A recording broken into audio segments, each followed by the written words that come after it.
It's now 4:30.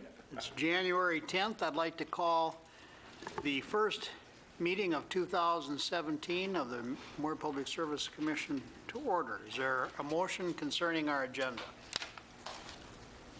I move we approve the agenda. Second. All those in favor signify by saying aye. Aye. Those opposed, the same sign. That carries. Could I have a similar motion concerning our consent agenda? Move to approve the consent agenda. Thank you, Kris. Is there a second? Second. All those in favor? Aye. Aye. Nancy, I see that you're taking Bill's place. Are there any customers to be heard or recognitions that you're aware of? None that I'm aware Any of. customers to be heard out there? Okay. That brings me down to old business. Is there any old business, Nancy? No, there's not. Okay. Reports of the City Council. We don't have anybody here from the City Council this evening. Members of the Public Service Commission, anything to report since our meeting last year? If I may, You may. I just want to take an opportunity to recognize staff for a moment because we've had quite an episode in town in the last week or so, and our water staff, leadership with Kris Knutson and others, I'm sure, have been very busy responding to what was an unfortunate situation out at Horizon with the quality of their water. I think it's all related to the construction project and things like that. But Kris has been busy with that. I know I talked to him a couple times via phone and such during the episode. Talked with Bill. Bill was keeping us in the loop, but I just thought it'd be worthy of note here at the meeting that our staff jumped into a situation that wasn't really even their responsibility, but they certainly brought the expertise and the knowledge and the care, I think, to do a really great job on behalf of the community. And so I just wanted to take a moment to recognize Kris and anybody else that was involved in providing that service out there. So well done. Yeah, I think everybody up here seconds that, Kris, and maybe I know that you brought a show and tell this evening, so you can show us what the water actually looked like. And for people who don't know what we're talking about, there was an incident at Horizon School that was apparently caused by a construction issue. But not knowing what the cause was, our staff here at Moorhead Public Service jumped into the fray, as Dave mentioned, quickly, and did appropriate testing to make sure that not only were the students in the Moorhead School District safe at that facility, but also the surrounding neighborhood, from what I understand. We wanted to make sure that there was nothing that got back into our lines, because we know what the quality of the water is going to that school. So maybe, Kris, if you could step forward and just sort of tell us what happened. But again, to echo what Dave said, thank you for doing that. Thank you for jumping on it so quickly. I know we spent a great deal of time over there, and we also did a lot of testing while we were over there. So sure, maybe you can fill us in a little bit. Yeah, Kris Knutson, Water Division Manager, and before I kind of jump into the timeline, just want to thank a lot of collaboration from local units on this process. We worked with Clay County, city codes, and a lot of frontline staff at the school district that were very helpful to us, and really felt like it was a good collaborative effort between all parties to really reconcile an unfortunate situation. And then our frontline staff, MPS frontline staff, did a phenomenal job working with me and really demonstrating some great leadership. So really thank you for the appreciation, and pass it along to my frontline staff, who did just an absolute phenomenal job on this one. I'll just give a kind of brief synopsis. Tuesday we were notified of the incident, and the incident in question actually, I don't know if it's probably a little hard to pick up on the camera, but yeah, okay. It's very nice. Yeah, right. Or if you hold it against that blue chair in back of you, you'll probably see a better contrast.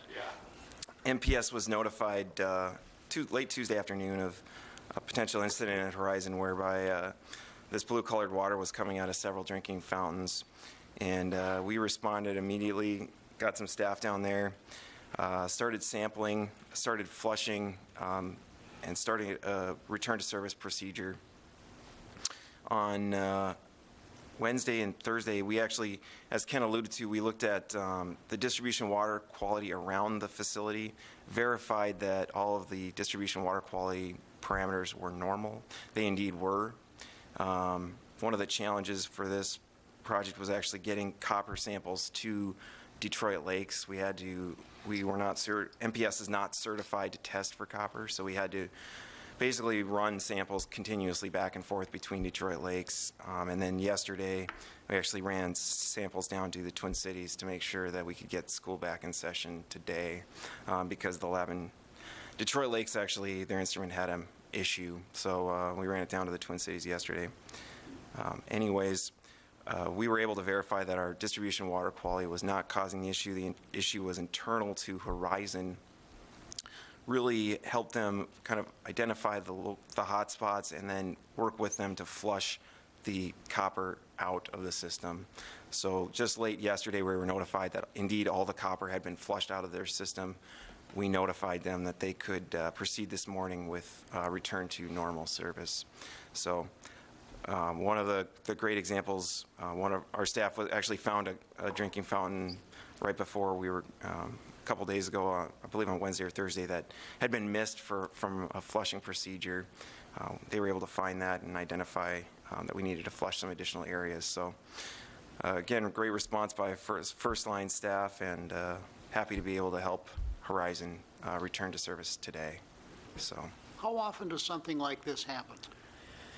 So one of the things I did yesterday, and kind of some of the wrap up, reached out to Minnesota Department of Health and Department of Labor and Industry, get their perspective on this type of incident.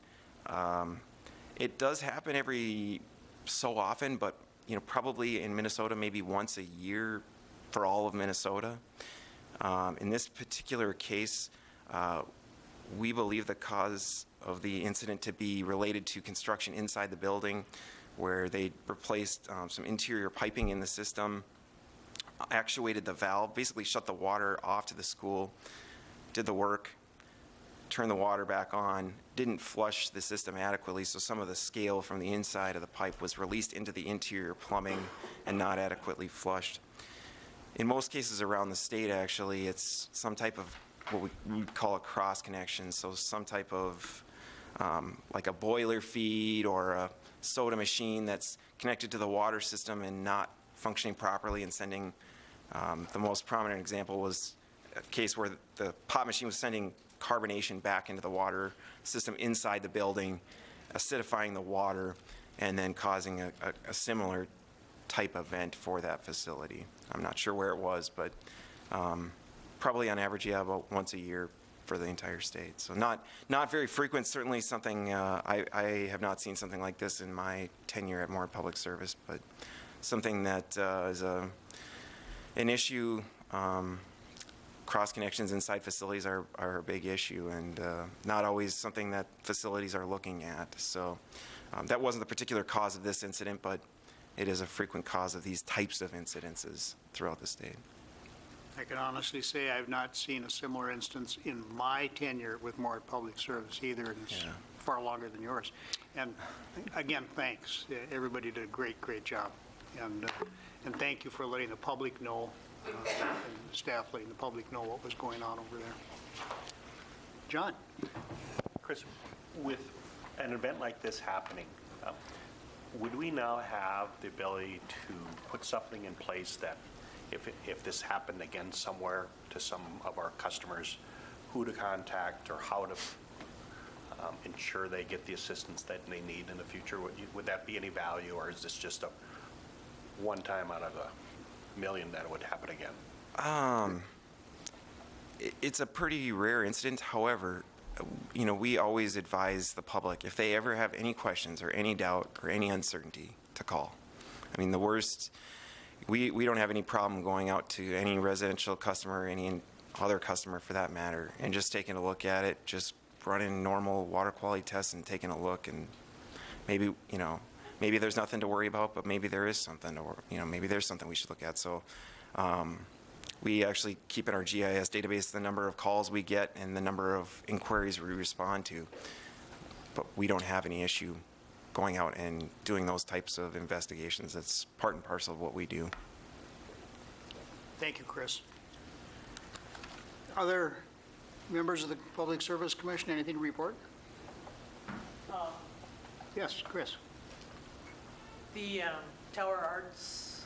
our tower meeting after this meeting tonight over at the MCOMs. Just thought I'd remind you, if you had the opportunity to come on over, it's an event from 5 to 7. Hopefully you can stop by for a few minutes. Okay. That'd be great. Anybody else? Let's go on to item C, which is a general manager's report. Nancy, do you have anything to tell us that's not included in the report that Bill had prepared? In addition to the report that's in the packet, the only other information I had to relay tonight was that the mayor made her appointments. Is your microphone on, Nancy? It is on. Okay. Okay. The mayor made her committee appointments last night, and Councilmember Duran will continue to be the Moorhead Public Service liaison, and the alternate on that will be the mayor herself. Okay. That's all I have to report on that. Okay. Nothing further? Okay, that brings us down to item 11, which is the water main replacement projects. There are a number of them that Kris has put on here, and I think you've targeted about 4, if I read correctly. Yeah. Kris Knutson, this is an annual item where we look at what projects specifically we're going to target for water main replacement. And just as a broad overview, one of the things we've talked about before the meeting and had several conversations about is last couple of years, actually, number of water main breaks has come down pretty significantly. So back in 2014, we had about 90 water main breaks. In 2015, I believe we had about 60 or so. And then in this past year, we actually only had 20 water main breaks. So our water main replacement efforts have really done wonders in terms of starting to attenuate and reduce the total number of water main breaks. We hope that continues. We realize, however, that continued and ongoing replacement is really the only way we can get at maintaining the functionality of our water main and maintaining low numbers of water main breaks. I have to jump in. Absolutely. Our water guy had the main on his block break this past This week. water guy here? This guy here. So Yeah. so he's experienced his own little interruption of service recently. So. Did you get any good service from the utility when that happened? I think they were right out there. Yeah, yeah, that was a Does it give you a well-supervised different job site. Perspective. Oh, that stinks, doesn't it? Yeah, yes, it does. With that, we're actually targeting replacement between 20th and 24th Avenue in 2017. We've actually experienced quite a few water main breaks in that area over the past several years. Fortunately, the city is, we've been working on developing this plan with the city since about July. They're continuing one of their mill and overlay projects in that area for next year.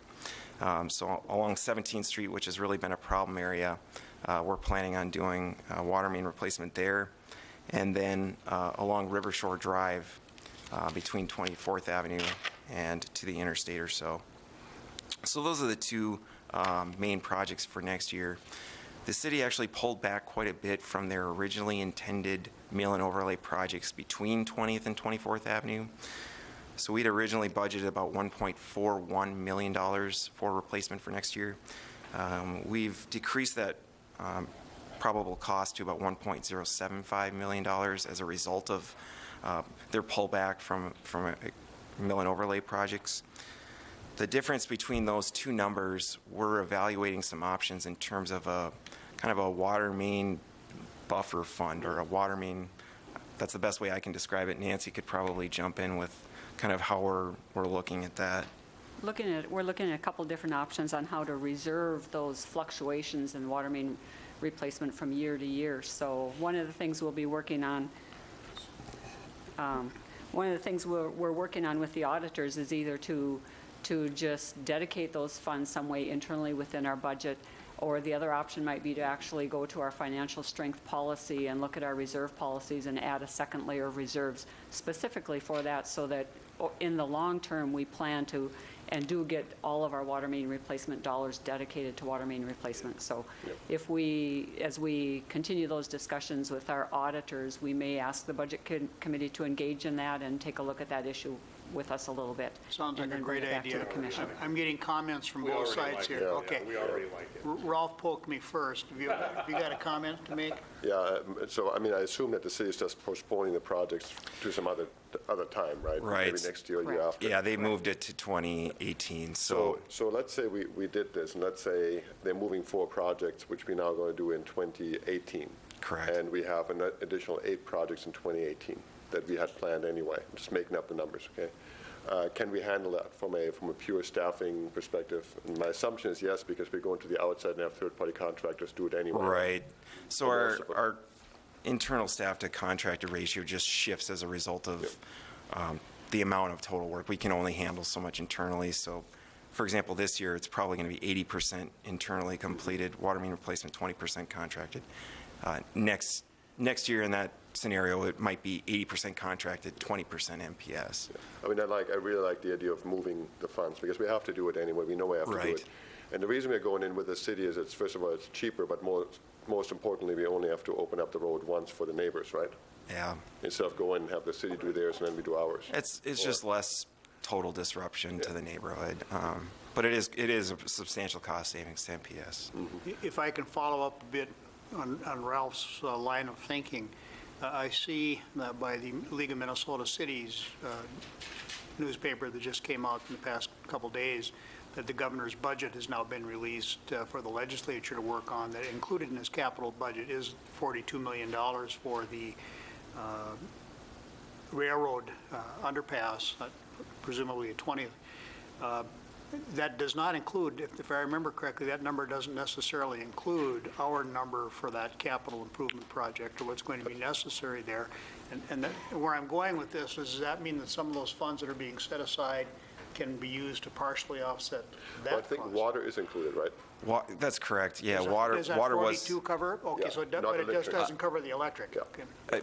I'm not sure if the 42 covers the water, but it has been, I believe it's been said by the city that the water portion is covered as part of the project, so. Okay, that but if was- it fails to cover the water, could we use, are those funds something that you would earmark for that use, or do you want to keep them in line for the other water mains? I think it should be in line with the water mains. I mean, that's the That's our goal. That's the Yep. goal, Yeah. right? Yeah. Now, would we hold up the underpass? Well, probably not, No, right? yeah. But then we have to find a way for Travis to find money. Yeah, then Travis has to find money anyway. But I mean, the idea, I mean, the plan, remember the plan, the reason for the replacement plan is to get the bad stuff out. It will take us another Right. 10 or so years to do that. So every year we delay, it just adds another year on, and every year we add on, the stuff gets older, right? Right. It's great to hear, by the way, that the brakes are down. Yeah. I mean, that is huge. That always was an assumption that we were going to reduce the brakes. And I think the cost per brake was like $5,000 a brake or something. Yep. I remember a number somewhere. 6. Yeah. That's in the So ballpark. that's tremendous. You realize that you might have just jinxed us by making that comment. I may have. I'm It's sorry. we're only into the first couple of weeks of January. I am unworthy. But we have nice snow cover this year, so we should be fine. Yeah. Actually, I drove through that all over here. Okay? Sorry. Yes, John? Just, if we have approximately $300,000, there are no other projects that could be completed next year that we have identified as critical areas that we can cooperate with the city? Or are you just saying that this is what we're going to do and not use those dollars? I'm saying that there's going to be more projects than we can handle next year from a budgetary standpoint. So a lot of the projects, 2018 is potentially going to be a big year. So we're going to need every last dollar that we're kind of pushing off in 2018 if the city decides to plan for that. Kind of compared to this last year, we did probably $3 million or so worth of water main replacement. And so there's going to be a kind of an average or so of what we want to do for main replacement. Any further questions for Kris? Dave, did you want to make a I was comment? just going to respond to John a little bit there, too.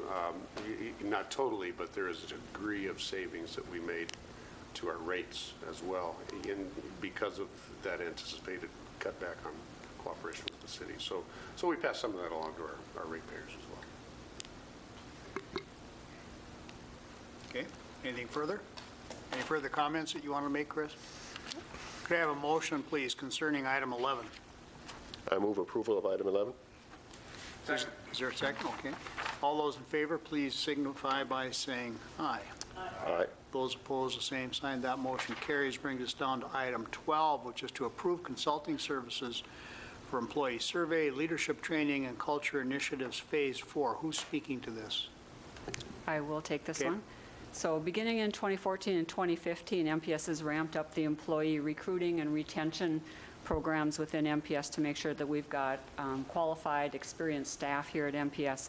And over the years in 2014 and 2015, we've done things like partnering with local universities and colleges and things like that, offering scholarships, doing recruiting that way, broadening our recruiting abilities. We've taken a look at our training and our education requirements and passed some policies that allow us to expend more funds to cover those areas to make sure we've got trained and educated employees. That was 2014 and 2015. And in 2016, we shifted our focus a little bit and started looking at again, recruiting and retention, but looking at our people skills within MPS and building relationships with employees and trying to create a more productive workforce. And we started that process early in 2016 with an employee survey. Everyone participated in that. We took those results and have done some training with almost all the employees within MPS over the past year. And so at this point, we're looking at extending some more training into 2017 and another survey to basically grade ourselves on if we can measurably see some improvements in the culture within MPS. So 2017, Phase 4, we'd be looking for you to approve continuing with the existing consultant to do more surveying, more training, and more meeting with employees as groups and creating that culture that is our vision. Any comments, questions? David? Just a quick comment. I sincerely hope that we've made progress, because culture is one of those things that is so critical to then the engagement and the productivity.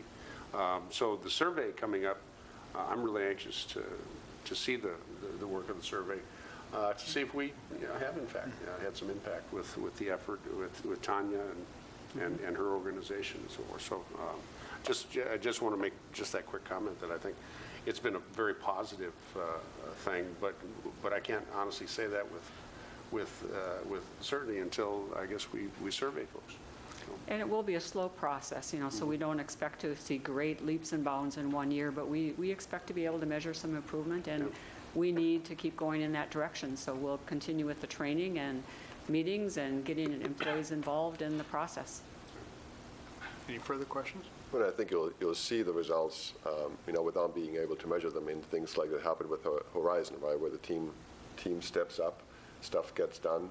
Somebody has a brilliant idea of sending stuff to the L a little bit earlier because it takes 16 hours to get back, whatever it is. So people are actually stepping up and doing what they maybe don't have to do. So I'm all for this. I mean, culture is a huge deal.